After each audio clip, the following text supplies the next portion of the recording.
데살로니가전서 5장 16절에서 18절의 말씀을 가지고 오늘 감사 위에 감사라는 말씀의 제목으로 여러분과 함께 말씀을 나누길 원합니다. 오늘도 우리는 함께 주님을 예배하는 이 자리입니다. 특별히 오늘은 교회 절기를 따라서 추수감사 주일로 저희가 지키게 되는데요. 그렇기 때문에 오늘 이 주일 예배 자리는 좀 더 특별할 것 같습니다. 이 주일 예배 자리를 통해서 우리의 삶에 또 우리의 입술 가운데 하나님을 향한 이 온전한 감사의 고백과 이 감사의 제목들이 끊임없이 쏟아지는 이 감사로 충만한 주일 예배, 또한 여러분의 하루가 되시기를 주님의 이름으로 축복드립니다. 우리 그런 의미에서 우리 이 시간 함께 서로로 이렇게 인사하면서 우리 바라보면서 함께 이 말씀을 예배를 시작했으면 좋겠는데요. 이렇게 한번 인사합시다.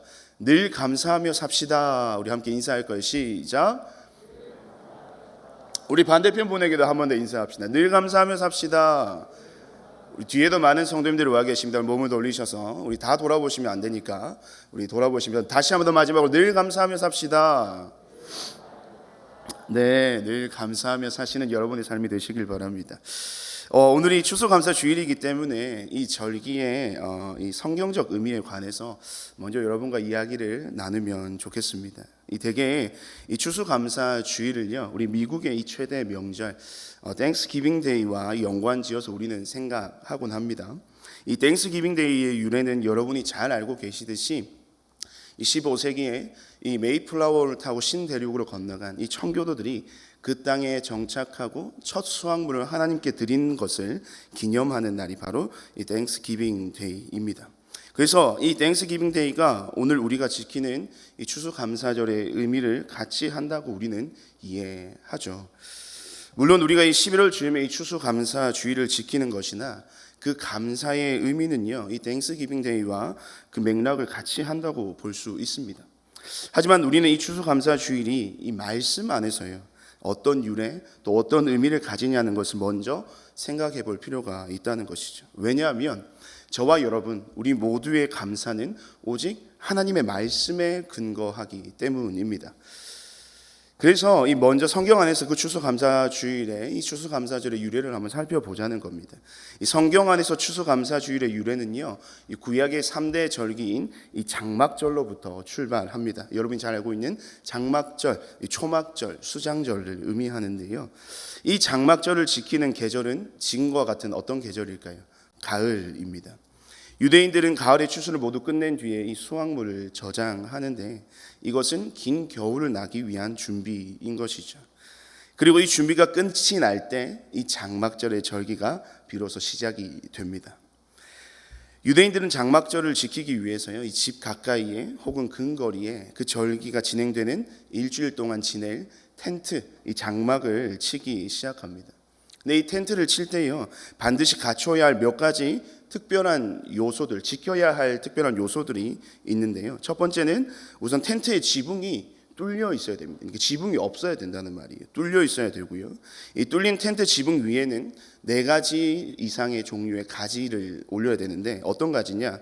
이 종려나무 가지, 그리고 이 버드나무 가지와 과실을 맺는 나뭇가지, 이 등 4가지 이상의 가지를 지붕 위에 올려야 합니다. 근데 그 가지들을 올릴 때 포인트가 있는데요. 그 모든 지붕을 까맣게 덮는 것이 아니라 그 가지들이 이 가지들 사이사이로 하늘이 보이도록 그 가지를 올려 놓아야 되는 것이 이 장막절에 치는 텐트의 포인트라는 겁니다.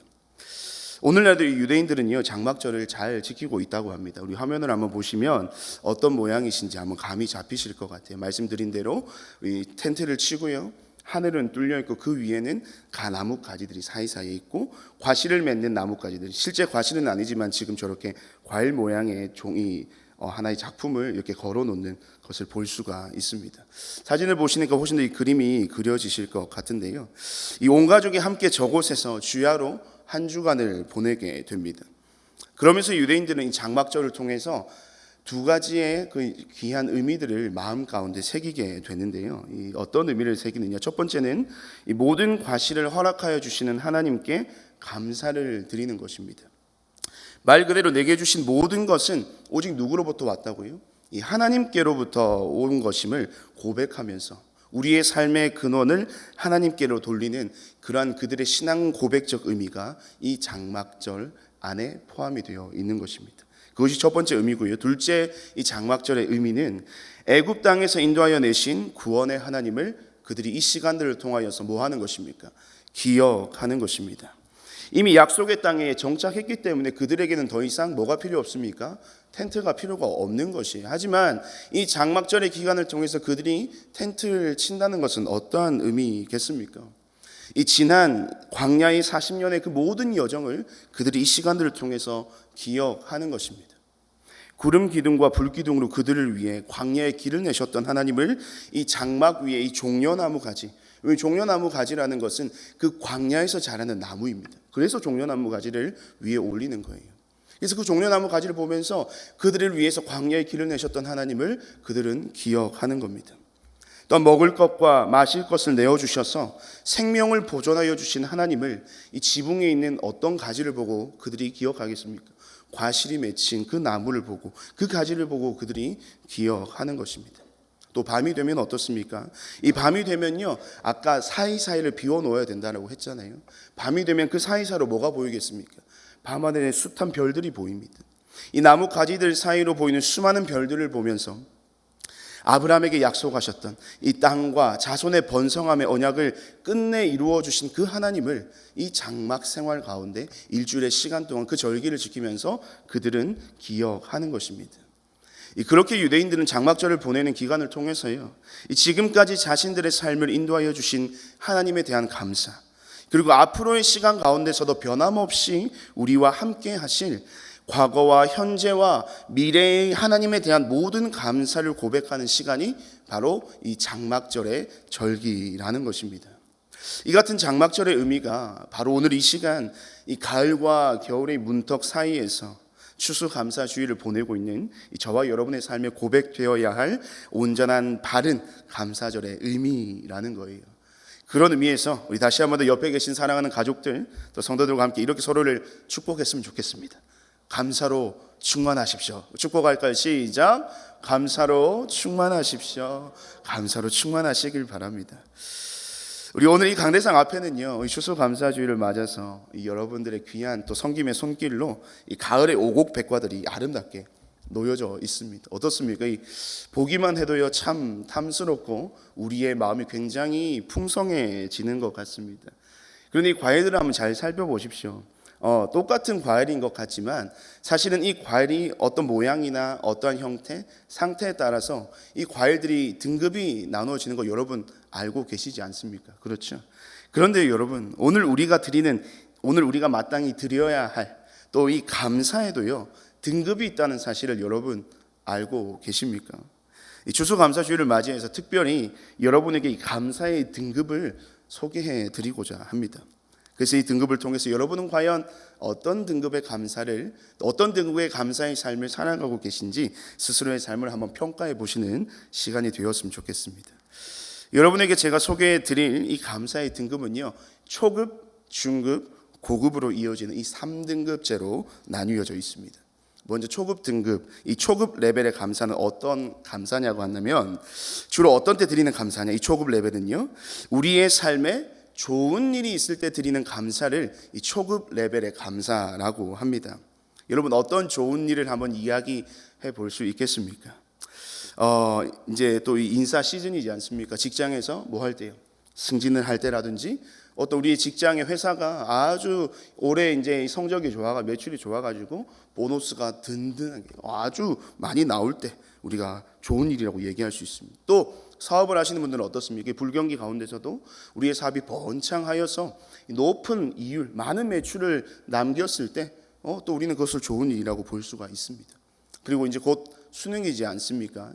또 수험생을 또 둔 우리 부모님들의 마음 어떻습니까? 여러분들의 자녀들 실력 누구보다도 누가 잘 알고 있습니까? 부모님들이 잘 알고 계시죠. 그런데 우리가 알고 있는 그 내 자녀의 실력보다 훨씬 높은 시험 성적을 받아서 좋은 대학을 진학을 하게 될 때 또 그게 좋은 일이 될 수가 있을 겁니다. 근데 뭐 그렇게 대단한 일이 아니라도 이제 소소한 일들도 우리가 좋은 일로 볼 수가 있겠죠. 뭐 예를 들면 그런 겁니다. 우리 오늘 교회를 오다가 이제 갑자기 생각이 든 거예요. 헌금을 준비하지 못한 겁니다. 특별히 또 추수감사주일인데 이 저녁에 헌금을 준비하지 못해서 마음이 불편해서 길을 걸어오고 있는데 그 앞에 헌금을 준비하지 못한 나의 눈에 길바닥에 떨어져 있는 현금이 보일 때 그것을 주면서 우리는 뭐라고 합니까? 주님 감사합니다. 네, 뭐 그런 소소한 것들도 있습니다. 어쨌든 이처럼 어떤 좋은 일이 있거나 어떤 좋은 일의 결과를 맞았을 때 표현하는 감사는 바로 이 초급 레벨에 해당한다는 거예요. 여러분 왜 초급 레벨이라고 할까요? 이 좋은 일 그리고 감사할 만한 일이 있을 때 드리는 감사는요, 누구나 할 수 있는 감사이기 때문에 초급 레벨이라고 하는 겁니다. 좋은 일이 있을 때 그 결과에 따라 내가 드리는 감사는 누구나가 할 수 있는 감사이기 때문에 초급 레벨이라고 하는 것이에요. 이제 그 다음 레벨입니다. 이 중급 레벨의 감사는 어떤 상황에서의 감사냐? 여러분 이 감사는요, 중급 레벨은요, 고난 중에 있을 때 드리는 감사입니다. 고난과 감사, 여러분이 생각할 때 이 두 단어가 함께 공존할 수 있다고 생각하십니까? 사실은 이 고난과 감사보다는요, 어떤 말이 더 잘 어울릴까요? 고난과 원망, 또 고난과 분노, 고난과 좌절, 뭐 이런 단어들이 더 잘 어울릴 것 같습니다. 그런데 성경에서는 이 고난과 감사가 아주 절묘하게 어우러지는 이야기들이 참 많이 있죠. 그 중에서도 여러분이 고난하면 가장 먼저 떠오르는 인물 혹시 알고 계십니까? 성경 속에서 고난의 대표주자, 고난하면 딱 이 사람입니다. 한 글자예요. 그 이름이 누굴까요? 바로 욥입니다. 욥은요, 욥기 1장에서 기록하고 있듯이요, 욥에 대해서 이렇게 이야기합니다. 온전하고 정직하여 하나님을 경외하고 악에서 떠난 자다라고 이야기를 합니다. 욥은 어떤 사람이라고 말합니까? 이 신앙은요, 완벽한 거예요. 근데 신앙만 완벽한 것이 아닙니다. 그의 삶에는요, 많은 재산 또 많은 부를 가지고 있었던, 정말로 남부러울 것이 없는 인생을 살았던 인물이 욥이라는 겁니다. 그런데 이 내외적으로 완벽한 삶을 살았던 그의 삶에 갑작스러운 불행들이 찾아오기 시작하죠. 사랑하는 자녀들을 한날 한시에 사고로 잃게 되고요, 치료할 수 없는 육신의 질병이 생겨납니다. 그리고 그 모든 상황을 보고 그 옆에 함께 있어야 하는 그 아내마저도 그 욥을 저주하면서 떠나버리게 되죠. 그래서 욥은요, 가지고 있던 모든 것을 가장 완벽하게 잃어버린 인물이었습니다. 이 모든 고난의 상황에 대하여 어떠한 설명이나 또 어떠한 이유도 욥에게는 알려지지 않은 채로 이 본인의 삶의 어떤 결과들이 해석되지 않는 그런 상황의 연속에서 욥의 인생은 말 그대로 완전한 나락 가운데 떨어지게 되는 것이. 그런데 여러분, 그때 이 욥이 하는 고백이 무엇인지 아십니까? 욥기 1장 21절과 22절 말씀인데요, 우리 시간 함께 한 목소리를 한번 읽어보겠습니다. 우리 화면을 보면서 함께 읽겠습니다. 시작. 이르되 내가 모태에서 알몸으로 나왔사온즉 또한 알몸이 그리로 돌아가올지라. 주시니도 여호와시오 거두시니도 여호와시오니 여호와의 이름이 찬송을 받으실지니이다 하고, 이 모든 일에 욥이 범죄하지 아니하고 하나님을 향하여 원망하지 아니하니라. 아멘. 여러분, 이 원망하지 않았다, 그것은요, 이 욥의 현재 상황에서 하나님께 드릴 수 있는 그의 나름대로의 최고의 감사의 고백이라고 저는 생각합니다.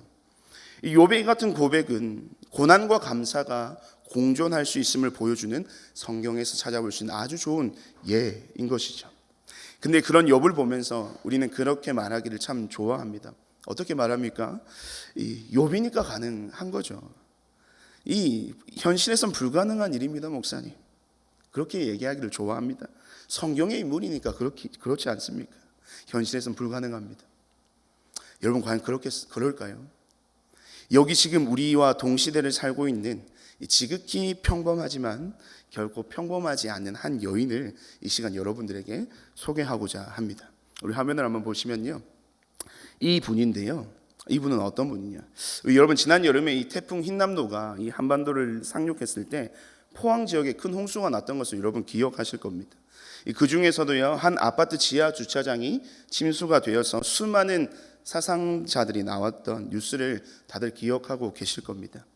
근데 이 여인은요, 그 침수 현장에서 살아남은 생존자이자 동시에 이 자신이 사랑하는 하나뿐인 중학생 아들을 잃은 희생자의 유족이자 어머니인 김은숙 집사님이라는 분입니다. 물론 이 자신은 죽을 고비를 넘기며 기적적으로 살아났기 때문에 그것에 대해서는 하나님께 분명히 감사할 수 있었을 거예요. 하지만 이 집사님은 이 죽음의 그림자가 짙게 드리운 그 침수 현장에서 세상에 단 하나뿐인 자신의 아들을 잃게 되었습니다. 이 아들이요, 참 부모님께 잘했대요. 초등학교 시절에 관계에 어려움이 있어서 좀 힘든 시기를 보냈지만 그 가운데 믿음으로도 신앙으로 잘 이겨냈던, 참 신앙적으로도 참 모범적이었던 아들이었다고 합니다. 그리고 평소에 부모님을 잘 배려하고 부모님 마음을 잘 또 이해하는 속이 깊은 아들이었다고 합니다. 그런데 그 아이가 싸늘한 죽음으로 지금 이 집사님의 품에 돌아온 것입니다. 여러분, 이 상황에서 감사, 오늘 본문에서처럼 범사에 감사하라, 이것이 당신을 향한 하나님의 뜻이니 당신은 그래도 감사해야죠 라고 누가 감히 이 집사님에게, 이 가정에게 이야기할 수 있겠습니까? 그런데 이 집사님의 간증을 들어보면 정말 눈물이 납니다. 왜 그럴까요? 이 집사님이 당한 상황이 슬프기도 하지만요, 그 상황을 믿음으로 받아들이고 말씀으로 해석하고 자신이 당한 고난의 결론은 그래도 신실하신 하나님을 나는 찬양합니다, 그럼에도 불구하고 나는 하나님께 감사드립니다라고 하는 이 놀라운 고백을 듣고 있노라면 눈물이 나지 않을래야 나지 않을 수가 없다는 것이죠. 고난 중에도 하나님의 뜻을 찾고 고난 중에도 하나님의 선하심을 믿으며 고난 가운데도 신실하신 하나님께 드리는 이 감사의 고백, 욥의 고백이고 오늘 이 말씀드렸던 이 김은숙 집사님의 고백, 이 고백은, 이 감사는 이 감사의 등급 중 어떤 레벨에 속한다고요? 중급 레벨에 속한다는 것입니다. 그렇다면 이제 마지막 등급입니다. 이 고급 레벨의 감사는 도대체 어떤 감사이기에 이 고난 중의 감사보다 더 높은 수준의 감사란 말인가 라고 생각이 드실 것 같은데요, 이 마지막 고급 레벨의 감사는 어떤 때 드리는 감사냐? 바로 평범한 일상을 살아갈 때 드리는 감사의 고백, 평범한 일상을 살아갈 때 드리는 감사의 고백이 바로 고급 레벨의 감사라는 겁니다. 여러분, 생각했던 것보다 너무 평범해서 실망감이 드실 수도 있겠습니다만은요, 여러분 잘 생각해 보세요. 이 평범한 일상이 지속되는, 그 평범하다라고 하는 것은 그런 의미겠죠. 특별히 힘든 일도 없고 말하기 힘든 고통이나 고난이 없는, 나름대로 잘 먹고 잘 살고 그런 평범한 일상을 살아갈 때 여러분은 그 하나님에 대한 그 여러분의 그 마음을 한번 떠올려 보시라는 겁니다. 아마 대부분 하나님이 잘 생각나지 않을걸요. 아니요, 생각하지 못할 경우가 허다합니다. 사람들은 보통 언제 하나님을 찾게 됩니까? 언제 하나님에 대하여 절실하게 됩니까? 힘들 때예요. 어려울 때입니다. 고난 가운데 있을 때라는 거예요. 그런데 우리의 삶에 특별한 고난이 없는 나날들, 이 평범한 일상이 지속된다는 것은 이 확률적으로도 우리가 하나님을 찾게 될 가능성이 현저히 낮다는 것을 말하는 겁니다. 일례로 오늘날 한국 교회 성도의 수, 이 교세가 줄어들고 있고요, 이 교회마다 다음 세대들이 사라져가고 있다고 이야기를 하고 있습니다. 이것을 두고 한국 교회의 쇠퇴기라고 말할 정도로 이 교세가 이렇게 줄어드는 이유가 어디에 있을까요? 저는 그 중에 중요한 요인 중 하나가 바로 이 삶의 풍요와 안정에 있다고 생각합니다. 힘들지 않으니까요. 구할 곳이 없을 정도로 삶이 풍요롭고 안정적이니까 이 딱히 누군가를 의지해야 할 필요성을 못 느끼며 살아가는 것이죠. 더 이상 하나님을 찾지도 않고 더 이상 하나님을 구하지도 않는 그런 시대, 그런 세대가 바로 오늘날 저와 여러분이 살아가고 있는 이 땅의 영적인 시대상이라는 겁니다. 평범하기 때문에 여러분 쉬울 것 같지만요, 평범한 그때가 가장 어려운 법입니다. 평범한 일상에서는 우리가 더 의지적으로 또 더 의식적으로 하나님께 나아가야만 하는 수고가 우리의 삶에 더 요구되기 때문이죠. 그래서 저는 이 평범한 일상을 살아가고 있지만 하나님께 나아가 이 자신의 모든 삶에 대한 감사의 고백을요, 날마다 올려드리는 그 사람, 그 성도의 고백이 가장 최고의 등급의 감사라고 생각합니다. 그렇다고 한다면 여러분은 지금 과연 어떤 모양, 어떤 모습의 감사의 삶을 살아가고 계신지요? 사실 우리가 어떤 모습으로 살아가고 있건 오늘 본문은 그런 우리의 삶을 향해 무엇을 이야기하고 있냐면 범사에 감사하라라고 이야기를 합니다. 범사, 매일, 늘, 항상, 매 순간을 의미하는 단어로요, 이 나의 모든 삶의 순간엔 항상 감사의 고백이 따라와야 함을 말하고 있는 것입니다. 그런데 앞서 살펴보았지만 이 초급 레벨의 감사는 누구나 갈 수 있고 언제든지 할 수 있는 감사이죠. 이 초급 레벨 이외에 이 중급 레벨인 고난 중에 감사하는 것, 그리고 고급 레벨인 이 평범한 일상 중에 하나님께 감사를 드리는 것, 그것도 범사의 감사를 고백하며 살아간다고 하는 것은 결코 쉬운 일이 아님을 우리는 너무나도 잘 알고 있습니다. 그런데 정말 죄송하지만요, 그럼에도 불구하고 오늘 본문 말씀은 어떻게 이야기한다고요? 범사에 감사하라 라고 이야기합니다. 뭡니까? 하라, 명령입니다. 이 말씀 자체에 우리를 향한 강제성이 부여되고 있다는 거예요. 그런데 그 강제성의 쐐기를 박는 말씀이 바로 18절 말씀 마지막 중간과 후반부에 나오는 것이에요. 말씀을 다시 한번 보시면 범사에 감사하라, 이것이 그리스도 예수 안에서 너희를 향하신 하나님의 뜻이다 라고 말하고 있는 겁니다. 즉 우리가 하기 싫어도 해야 하는 것이 무엇입니까? 감사입니다. 그리고 할 수 없어도 해야만 하는 것이 바로 하나님을 향한 저와 여러분의 감사의 삶이라는 것이에요.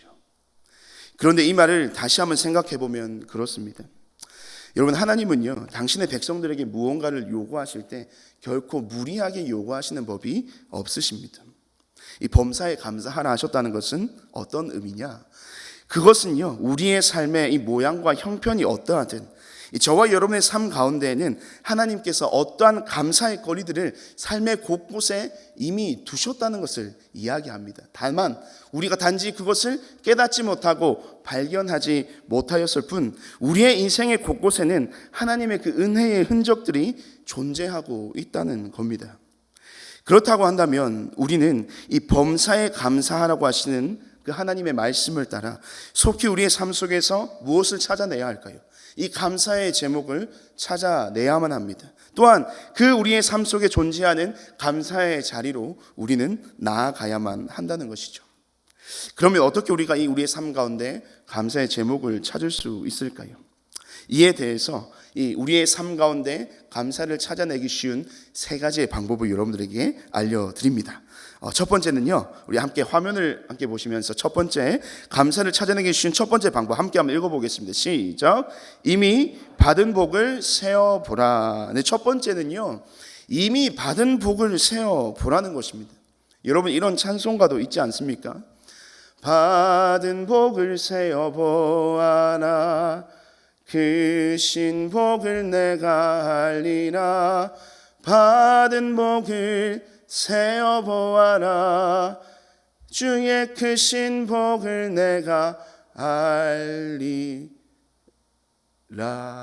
네, 이런 가사의 고백도 있잖아요. 이미 저와 여러분에게는요, 하나님으로부터 주어진 복이 얼마나 많은지 모릅니다. 여러분, 고난도 그렇습니다. 당시에는 해석되지 않았던 고난들마저도 이 시간이 지나고 나서 되돌아보면 그 고난조차도 이 우리에게 복을 주시기 위한 하나님의 귀한 통로, 도구였다는 사실을 우리가 고백하지 않습니까? 이미 지나온 기억 속에 이 서랍을 조심스럽게 열어서요, 우리가 살아온 삶의 여정들을 한번 떠올려 본다면 우리는 하나님으로부터 너무나도 많은 복을 받으며 살아왔고 지금도 은혜로 살아가고 있음을 여기 계신 누구도 부인하실 수 없을 겁니다. 여러분, 이미 받은 복을 세어보십시오. 크신 복을 알게 되실 겁니다. 그것이 바로 첫 번째 감사를 찾는 방법이고요. 두 번째입니다. 우리 함께 또 화면을 보면서 두 번째 나의 삶의 감사를 찾는 쉬운 방법, 두 번째 함께 한번 읽어볼까요? 시작. 낮은 곳을 바라보라. 낮은 곳을 바라보라. 이 나보다 낮은 곳을 바라보라는 것입니다. 모든 사람은요, 누구나 할 것 없이 한 가지의 삶의 습관을 가지고 살아갑니다. 그것은 바로 비교 의식이라는 것. 남들과 나를 비교하기를 좋아하는 것이죠. 그런데 이 비교 의식은 대부분 우리 자신에게 부정적으로 영향을 끼칠 때가 많습니다. 남들보다 못한 외모, 남들보다 못한 나의 가정 형편, 남들보다 못한 나의 학벌. 여러분 오죽하면요 엄친아라는 말 아시죠? 엄마, 친구, 아들 뭐 이런 말이 생겨나겠습니까? 그런데 이 누구에게나 있는 비교 의식을 이 감사의 삶을 위해 우리의 삶에 긍정적으로 한번 적용해 보자는 겁니다. 이것은 어떤 것이냐? 이것은 나보다 더 힘들게 살아가는 이웃들을 돌아보는 것입니다. 나보다 더 고통 중에 있는 사람들의 삶을 관심 있게 들여다보는 것입니다. 여러분 이것은 절대로요 그 사람들에 비해 내가 훨씬 낫다고 하는 이 비교 우위를 점하라는 말씀이 결코 아닙니다. 오해하지 마시기를 바랍니다. 나보다 힘들고 또 나보다 어렵고 나보다 고통 중에 있는 사람들을 돌아보면서 현재의 내 삶을 돌아보게 되면 그래도 이 모양 저 모양으로 또 이렇게 저렇게 살아가게 하시는 하나님에 대한 감사가 우리의 입술 가운데 고백되게 된다는 겁니다. 그리고 그 고백은 거기서 끝나는 것이 아니에요. 나보다 낮은 이를 바라보면서 그들을 향한 어떤 마음을 품게 되냐? 긍휼의 마음을 품게 되는 것입니다. 물론 나도 너무 힘들고 어렵지만 나보다 더 어려운 이웃을 돕고자 하는 어떤 그 선한 마음, 그리고 그 마음은 곧 그들의 필요를 실제로 돕는 우리의 삶의 행함으로까지 이어지게 된다는 겁니다.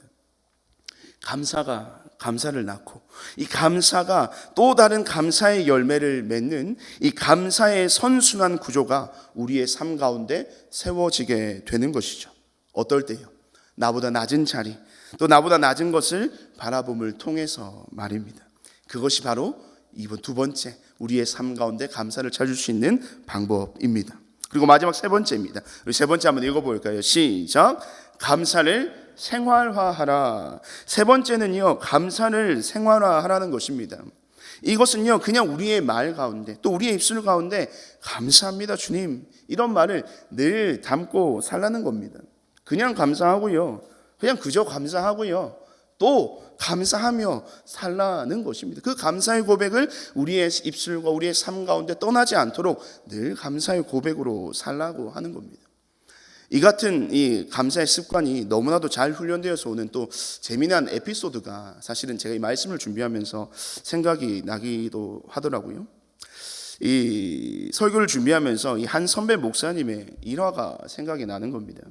이 선배 목사님이 이 성도의 장례를 집례하면서요 이별의 슬픔으로 힘들어하는 유족들을 위해서 그들을 위해서 위로의 기도를 하기 시작했습니다.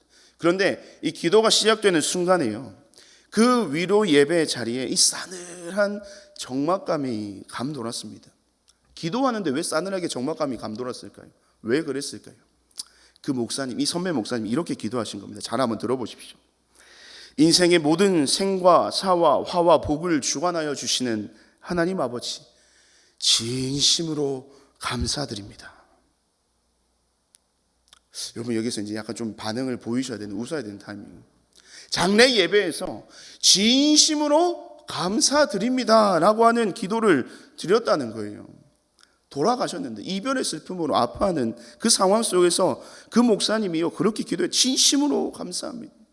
이 평소 늘 감사의 삶을 살아왔던 목사님이 사랑하는 가족을 떠나보낸 이 유족들을 위한 기도에서도 이 감사의 고백을 드렸다는 웃지 못할 해프닝이 생각이 나더라고요. 여러분 물론 실화입니다. 그런데 가만히 생각해보면 그 목사님의 기도가 틀린 것은 아니잖아요. 비록 이 땅에서의 생은 마감했지만 이 예수를 믿고 돌아가셨기에 그는 이제 주님 품에서 영원한 안식을 누리는 것이야말로 우리가 진정 감사해야 할 제목이지 않습니까? 라고 할지라도 조금은 애매했던 상황이었던 것 같습니다. 어찌되었건요 우리는 우리의 입술에서 이 감사의 고백이 마르지 않도록 늘 감사해야 하는 것이에요. 이 감사를 생활화하라는 이 말의 의미에 대해서 우리는 이 빌립보 교회를 향한 이 사도 바울의 권면을 통해서 조금은 더 잘 이해할 수 있을지도 모르겠습니다. 우리 빌립보서 3장 6절과 7절 말씀 우리 함께 한 목소리로 읽겠습니다. 시작. 아무것도 염려하지 말고 다만 모든 일에 기도와 간구로 너희 구할 것을 감사함으로 하나님께 아뢰라. 그리하면 모든 지각에 뛰어난 하나님의 평강이 그리스도 예수 안에서 너희 마음과 생각을 지키시리라. 아멘. 여러분이 너무나도 잘 아는 말씀입니다. 기도와 간구로 나아갈 때 여러분 감사함으로 하나님께 아랜다는 의미가 무슨 말일까요? 우리의 간구에 대해 우리가 드리는 이 기도를요, 하나님이 받으시고 반드시 응답하실 것이라는 확신을 가지고, 여기서 포인트입니다. 미리 감사하라는 겁니다. 미리 그 모든 기도의 간구에 응답하실 하나님께 미리 감사하라는 거예요. 그리하면 7절 말씀, 이 모든 지각에 뛰어난 하나님의 평강이 감사함으로 간구하는 그 사람에게 응답하실 줄을 믿고 감사로 기도하는 바로 저와 여러분에게 하늘의 평강과 응답의 은혜를 허락하여 주실 것임을 말씀하고 있는 본문이 바로 이 빌립보서의 말씀이라는 겁니다. 사랑하는 성도 여러분, 이 땅을 살아가는 동안 우리의 말에, 우리의 입술에 이 감사가 고백되고 또 그 감사 위에 또 다른 감사를 덮을 때에 우리의 삶에는 은혜 위에 은혜를 부어주시는 하나님의 충만케 하시는 충만의 역사가 반드시 감사하는 그 자의 인생 가운데 일어나게 될 것입니다. 사랑하는 여러분, 이 시간 말씀을 맺으면서 다시 한번 여러분을 향해 주님의 이름으로, 주님의 그 마음으로 권면 드리는 바는요, 하나님을 향한 감사는 저와 여러분의 삶 그 자체여야만 합니다. 왜냐하면 지금 우리의 삶의 현재는 하나님의 은혜가 아니고서는 그 어느 것 하나도 설명될 수 있는 것이 단 하나도 없기 때문입니다. 추수감사주의를 맞아서 이 저와 여러분의 삶에 하나님을 향한 온전한 감사가 회복되시기를 간절히 소망합니다. 삶을 통해 올려드리는 감사는 어떤 모양으로 드리는가는 크게 중요하지 않습니다. 다만 내 마음의 중심에 늘 하나님이 계시고요, 내 삶에 찾아오신 하나님을 향한 이 감사의 마음을 항상 품고 살아간다면 나의 모든 삶이 하나님의 전적인 은혜임을 인정하고 고백하며 살아가는 그런 우리의 삶의 고백이라면 하나님은 우리에게 대하여 그것이면 충분하다 말씀하여 주실 겁니다. 사랑하는 여러분, 우리 감사합시다. 그리고 감사하며 늘 살아갑시다. 그것이 바로 저와 여러분을 향한 하나님의 뜻입니다. 이 시간 함께 한번 말씀을 기억하며 우리 함께 찬양하며 나아갔으면 좋겠습니다.